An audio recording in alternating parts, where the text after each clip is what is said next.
Jésus juif et après, une émission du service diocésain des relations avec le judaïsme, présentée par Claire Bardoul, Thierry Colombier, Nathalie Cromwell. Merci de nous rejoindre pour une nouvelle émission du service diocésain des relations avec le judaïsme. Alors, dans une précédente émission avec Thierry Colombier, nous avons évoqué le souvenir d'Annette Labour, membre de notre service depuis sa fondation et décédée le 12 octobre dernier. C'était une femme intelligente, passionnée, engagée à fond dans le dialogue judéo-chrétien, investie dans l'étude, les rencontres, les voyages, Israël, Auschwitz. Après une carrière de neuropsychiatre à Paris, elle est revenue à Saint-Nazaire. Tout en continuant à étudier, elle s'est consacrée avec autant d'énergie à essayer de transmettre ce qui pour elle était si important. Alors avec Thierry, nous avons le plaisir de recevoir aujourd'hui Mireille et Bernard Armand. Donc bonjour Mireille, bonjour Bernard. Bonjour Claire. Qui ont bien connu Annette dans le cadre des ateliers qu'elle a animés jusqu'en 2020 à Saint-Nazaire. Alors Mireille, c'est vous la première qui avez fait la connaissance d'Annette en vous inscrivant justement à l'un de ces ateliers. Qu'est-ce qui vous a amené à vous intéresser au judaïsme ? Alors j'ai le souvenir que dès mon adolescence, je me suis intéressée à la Bible et au pays d'Israël, berceau du christianisme. Et à 20 ans, avec l'aumônerie des étudiants de Paris, le CEP, j'ai fait un pèlerinage en Israël.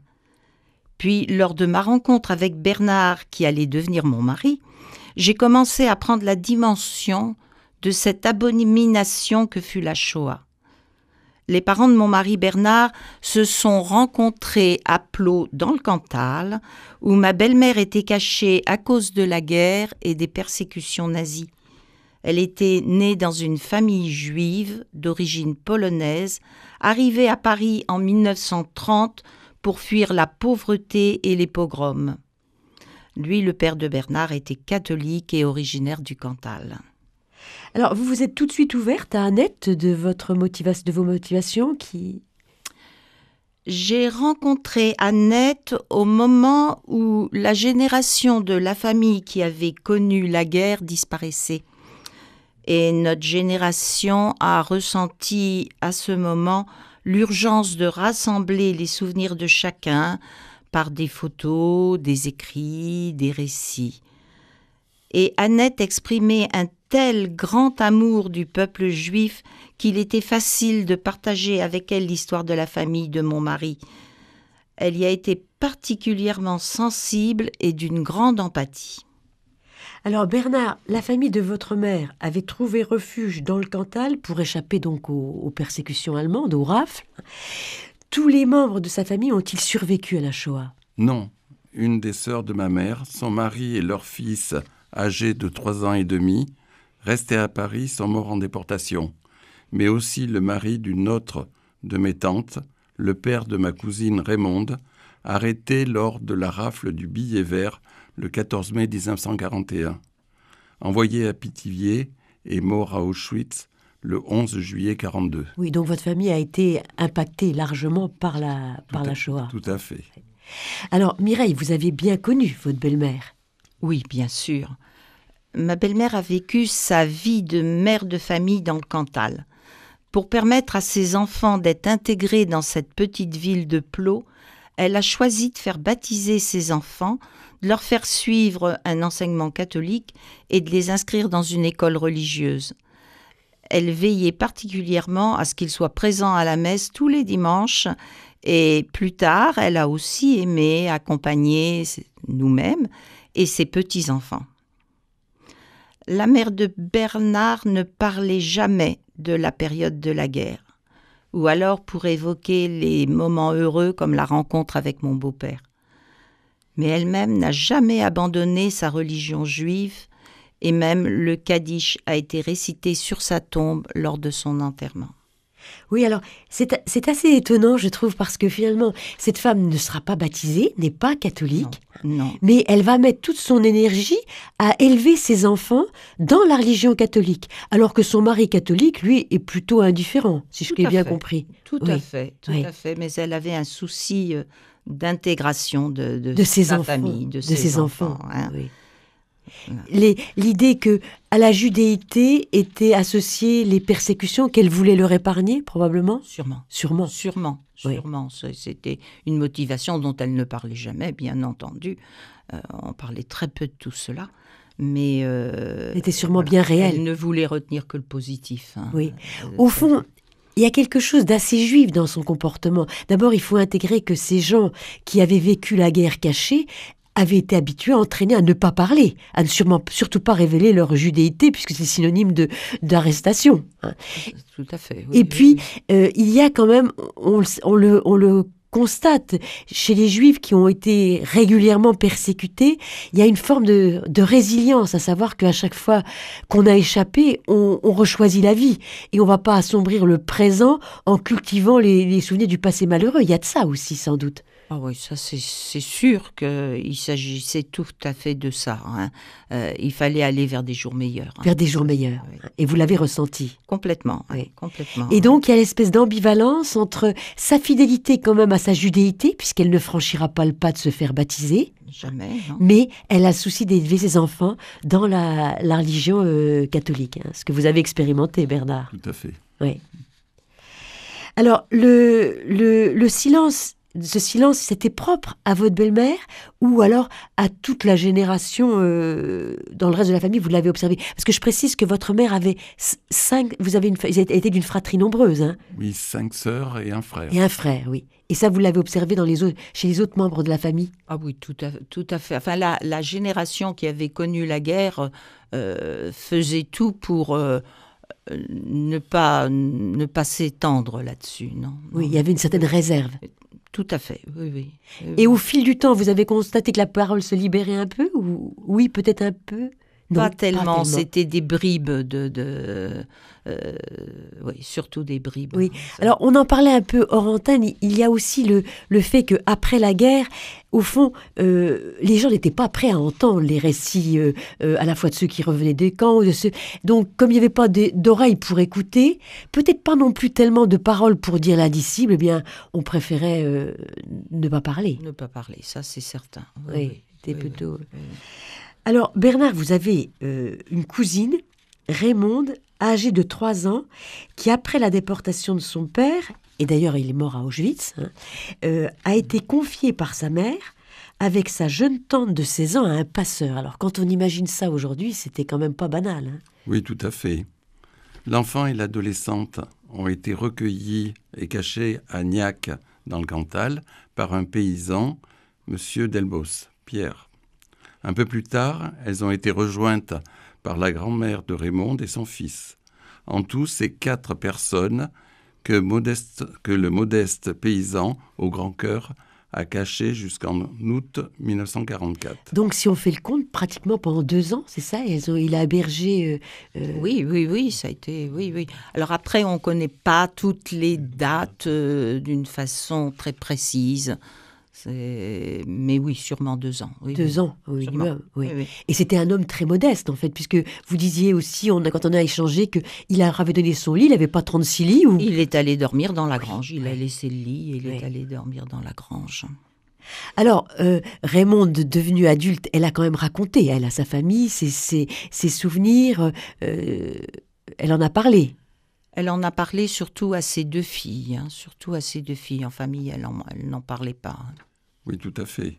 Raymonde, avec l'aide de ses 2 filles, d'ailleurs, avait fait éditer les lettres de ses parents. Oui, d'ailleurs, vous avez le livre, hein, c'est ça? Oui, tout à fait, on a le livre, oui. Donc, ses parents échangeaient du courrier lors du séjour de son père au camp d'internement de Pithiviers. C'était pour le 70e anniversaire de la fin de la guerre et de la libération des camps de concentration. Mais alors, petite parenthèse, après, il n'y a plus d'échange de lettres pendant le temps où il était en camp de concentration. Elle a perdu la trace de son mari ou pas? C'est sûr que quand il a été envoyé, je pense, d'abord à Drancy, puis après à Auschwitz, c'était terminé. À partir du moment où il était à Drancy, c'était terminé. Oui. Et elle est restée, pendant la fin de la guerre, elle est restée séparée de ses filles, de sa fille. Elle est allée se cacher, elle aussi dans le Cantal. Oui. Je crois qu'elle était à Aurillac. Et puis tout le monde s'est retrouvé à la fin de la guerre. Oui, parce qu'il n'était pas possible de se rassembler tous non plus ensemble. Ça aurait été attirer l'attention. Exactement, attirer l'attention. Alors, à la fin de sa vie, Raymond a quand même parlé à ses filles, a voulu faire une démarche vis-à-vis de ce Pierre Delbos qui les avait sauvées. Oui, finalement. elle avait émis le souhait de faire reconnaître ce paysan et qu'il soit honoré Du titre de juste. Voilà, tout à fait. Hein. C'est à la fin de sa vie qu'elle a voulu que ce soit fait.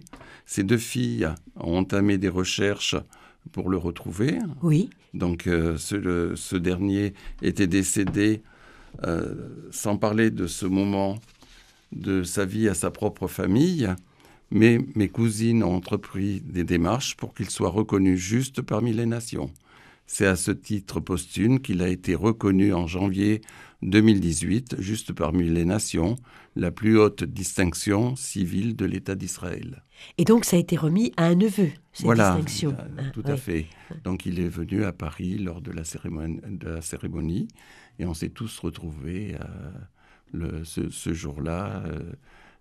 Voilà. Et il y a eu beaucoup de monde à cette cérémonie. Oui, un moment très fort. Donc, en fait, cet homme ne voulait pas être reconnu parce qu'il estimait que c'était, au fond, il n'avait fait que son devoir. Voilà, tout à fait. Oui. C'est assez magnifique. On se dit, au fond, c'est l'instinct d'humanité qui l'avait guidé. Pour lui, il n'y avait rien d'exceptionnel. Il n'avait fait que son devoir. Ah oui, après ce qu'on nous a dit, il était très, très, très humble, mais d'une façon très naturelle. Oui. Vous disiez, quand on a préparé, que peut-être même il n'avait pas conscience d'avoir abrité des Juifs. Et savait même-t-il ce qu'était un Juif? C'était pas sûr. Peut-être pas, effectivement. On était dans le Cantal, loin des communautés juives. Non, il n'en avait peut-être pas complètement conscience. Oui, c'est possible, oui. Alors, vous suivez l'émission du service diocésain des relations avec le judaïsme. Avec Bernard et Mireille Armand, nous évoquons le souvenir d'Annette Labour, qui nous a quittés, membre du service qui nous a quittés il y a quelque temps, de son empathie pour le monde juif et également de son désir de transmettre ce qu'elle avait découvert en se formant auprès de diverses façons, s'informant du judaïsme. Alors, justement, Mireille, vous allez nous en dire un peu plus sur le contenu des ateliers qu'animait Annette, atelier qui vous a permis de la rencontrer, rencontre qui a suscité un intérêt, puisque votre mari, on l'a compris maintenant, Bernard, vous êtes né d'une mère juive. Tout à fait. Et d'un père catholique. Alors, Annette a eu tout de suite l'empathie pour votre famille, bien sûr. Oui, tout à fait. Oui. Et au-delà de ça, c'était donc des formations qui étaient proposées dans le cadre des formations diocésaines. Qu'est-ce qu'elle vous a fait découvrir? Qu'est-ce qu'elle avait à cœur de faire découvrir? Alors, tout d'abord, je vous dirais que les enseignements d'Annette étaient toujours basés sur la Bible que nous avions tous sous les yeux.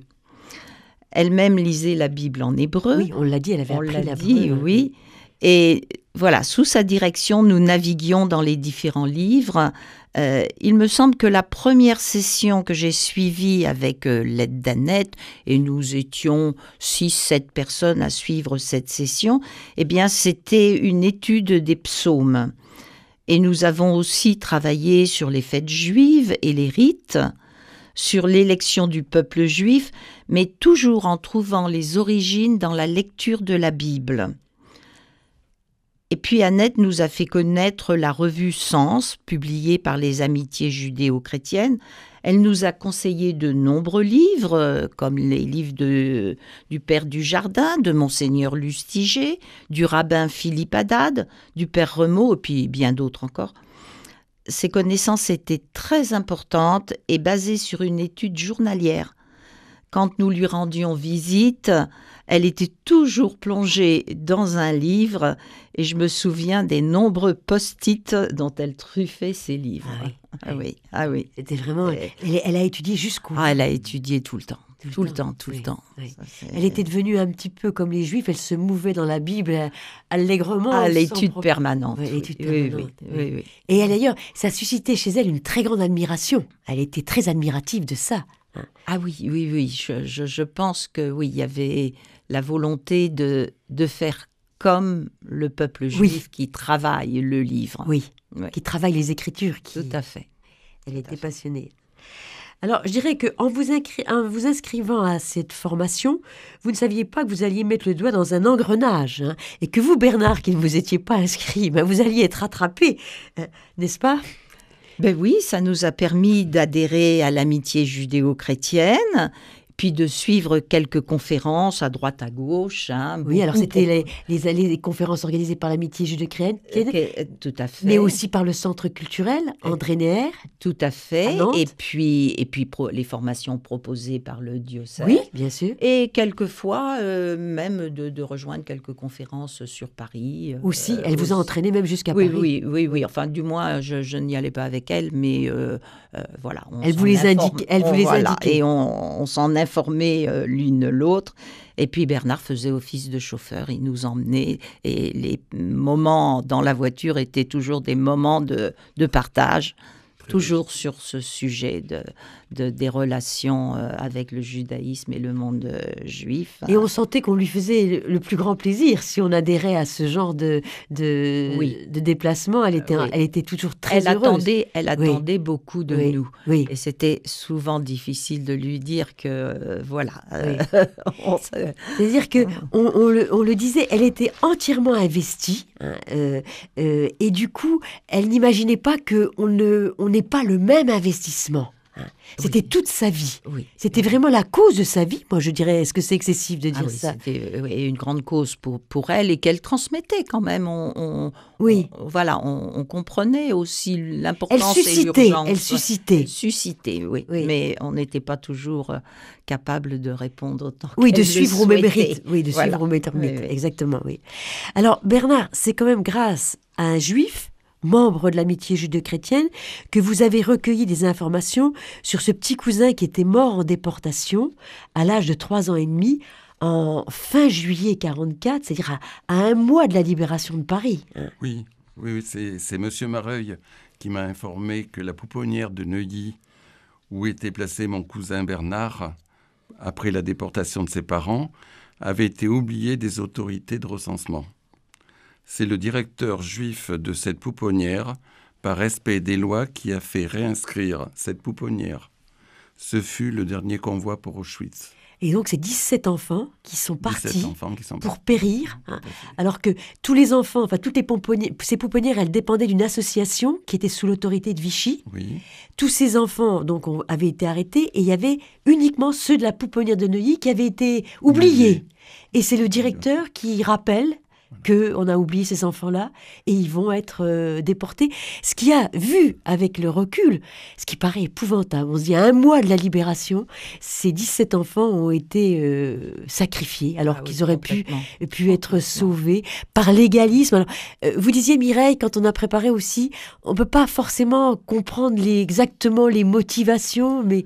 Non, je pense que dans la confusion, certaines personnes cherchaient à se cacher ou à échapper aux lois, et puis d'autres personnes voulaient respecter scrupuleusement en espérant peut-être. Je ne peux pas croire que ce directeur ait livré les enfants. À la mort. Je ne le dirai pas. Oui. Mais voilà, en respectant complètement les lois, croyait-il pouvoir les protéger? Je ne sais pas. Oui. Il avait peut-être peur aussi de dénonciation de voisins. Oui. Enfin, ça a un côté quand même bouleversant quand on voit ça. Et ce monsieur Mareuil, vous l'aviez rencontré à la session au Lokidi en 2021. Voilà. C'est comme ça que vous avez échangé, parce vous saviez que votre cousin avait été dans cette pouponnière de Neuilly, et comme lui habitait Neuilly, c'est comme ça que vous lui en avez parlé. Oui, tout à fait, parce qu'il avait fait un atelier sur l'humour juif. Oui. Et à la fin de l'émission, je suis allé le voir et donc je lui ai un peu raconté mon histoire. Et il m'a dit, mais j'habite à deux pâtés de maison de la pouponnière. Donc il m'a envoyé la photo de la plaque qui porte le nom. Du moins, voilà, il m'a dit le nom de votre cousin, je m'en souviens. Et il m'a envoyé la photo et les articles correspondants que je connaissais pas toute l'histoire, correspondant à la déportation de mon cousin. Oui, donc finalement, Annette, en vous entraînant dans l'amitié judéo-chrétienne, vous a permis finalement d'élucider un petit peu le sort, de connaître un peu mieux les circonstances de la mort de cet enfant, dont les deux jeunes parents, parce que la maman avait 25 ans, apparemment, d'après les éléments qu'il vous a fournis, avaient été déportés en 1943. hein, tous les deux pour Auschwitz. Et c'est là où on touche du doigt de très près quand même le drame de ces familles séparées, le bébé des parents, les parents. Et puis dès le plus jeune âge, il avait 3 ans. Alors, pour revenir à Annette, on en a parlé aussi, elle ressentait douloureusement, alors il y avait ce désir d'entraîner, elle était tellement contente de trouver des gens comme vous qui aviez adhéré à l'amitié judéo-chrétienne, qui vous investissiez, mais elle ressentait douloureusement l'indifférence de beaucoup de chrétiens et même de membres du clergé qui ne mesuraient pas l'importance des racines finalement juives de la foi chrétienne. Et elle avait du mal c'était une souffrance pour elle. Il y avait une forme d'impatience, de dire mais enfin c'est pas possible que les gens se privent au fond, se privent. Je pense que c'est le terme juste. De cette connaissance que nous permet donc cette relation avec le monde juif. C'est vrai qu'en approfondissant le judaïsme, on y retrouve les racines de notre foi, au fond. Oui, et on approfondit notre propre foi chrétienne. Complètement. Donc, on fait cette expérience qu'elle avait faite, et du coup, elle était impatiente. Elle était impatiente, c'était, alors, je dirais que c'est un tempérament, elle s'indignait que les chrétiens soient aussi indifférents. Et elle voyait l'urgence de la transmission. Oui, elle avait ce souci. Voilà. Oui. Donc, c'est vrai qu'à la fréquenter, on éprouve le devoir que l'on a. Oui, elle faisait ressentir un peu ça aussi, c'est vrai. Oui. Et d'ailleurs, Thierry racontait que le cardinal Lustiger avait dit aux membres de l'amitié judéo-chrétienne qu'il avait visité à Nantes, je ne sais plus en quelle année, de miser sur les jeunes, que peut-être les jeunes auraient cette fibre plus sensible. Hein, et elle n'hésitait pas. Alors, elle distribue largement les revues Sens, mais les revues Sens, ça ne s'adresse peut-être pas, c'est quand même une revue assez intellectuelle. Pas des jeunes, non. C'est un peu... Voilà, c'est un peu trop costaud. Universitaire, voilà. Oui. Mais elle n'hésitait pas à financer la participation de jeunes à des sessions découvertes du judaïsme pour leur permettre de faire cette rencontre. Et elle vous avait mobilisé, vous tous les deux, Bernard et Mireille, pour préparer un groupe de jeunes qui allaient partir avec le père Emmanuel Mustière visiter le camp d'Auschwitz. Et c'est vous qui aviez fait la préparation. Oui, on avait participé en tout cas à cette préparation et puis donné un témoignage. C'était au fond ce que le père Mustière et puis Annette attendaient de nous, je pense. Hein. Donc ça a été vraiment une belle rencontre. Les jeunes ont été sensibles au récit de l'histoire de la famille de Bernard pendant la guerre et puis à la mort de 4 de ses membres à Auschwitz.